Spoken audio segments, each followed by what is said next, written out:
কিছুদিন আগে গিয়েছিলাম ভাইপো ভাইজির সাথে দেখা করতে। তো এখানে রেডি হয়ে চলে এসেছি, দেখো মিষ্টি দোকানে এসেছি।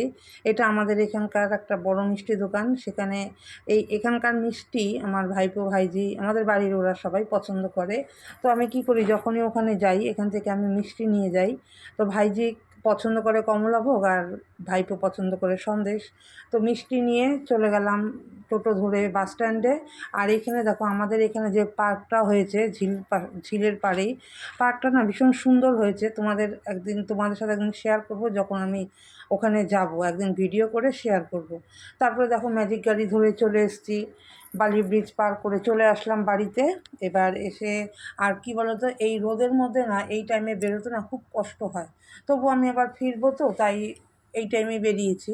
তো আসার পরে তারপর সে এক গ্লাস ঠান্ডা শরবত দিল। তো ঠান্ডা শরবতটা খেয়ে তো আমার প্রাণটা একদম ঠান্ডা হয়ে গেল, কারণ এত রোদে তেতে পুড়ে এসেছি। তারপরে শরবত খেয়ে মার সাথে গল্প করছিলাম। তারপরে দেখো এই যে আমার দিল কা টুকরা। কেমন আছো? না না, চলে যাবো তো, এই তো 4টে-5টার সময়। মুখটা শুকিয়ে গেছে, যাও ড্রেসটা ছাড়ো, ড্রেসটা ছেড়ে নাও। কতটা লম্বা। আসো আসো আসো, ছুটি হয়ে গেল? হ্যাঁ, ভালোভাবে ক্লাস করেছো? তা হাই করে দাও। এবার তো হাত পা ধুয়ে নাও।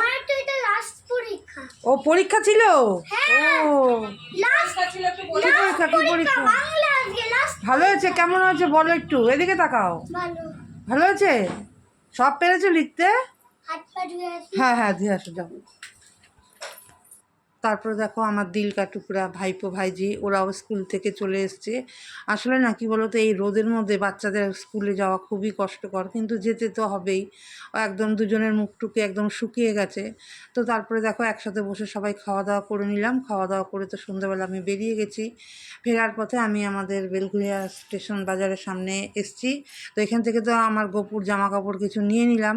তারপরে ঢুকলাম বাজার কলকাতা। তো মনে হলো যে এখান থেকে যদি পছন্দ মতন কিছু পাই নিয়ে নেব, কিন্তু পছন্দ হলো না। মালা কত করে আসলাম? মালা কত করে গো? 30 টাকা। বাবা, না না না, আমি জিজ্ঞাসা করলাম। তো ফেরার পথে ঠাকুরের ফুল নিয়ে আসলাম, আর সাথে আমার ঘর সাজানোরও কিছু ফুল নিয়ে আসলাম, আর সাথে নিয়ে আসলাম এই চেরি ফলটা। ঘরে রেখে দেবো, যখন ইচ্ছা হবে খেয়ে নেব। তো তারপরে দেখো এনে সব গুছিয়ে টুছিয়ে নিয়েছি, ফুলদানিতে রেখেও দিয়েছি। ফুলগুলো বেশ ভালো লাগলো, তাই নিয়ে আসলাম।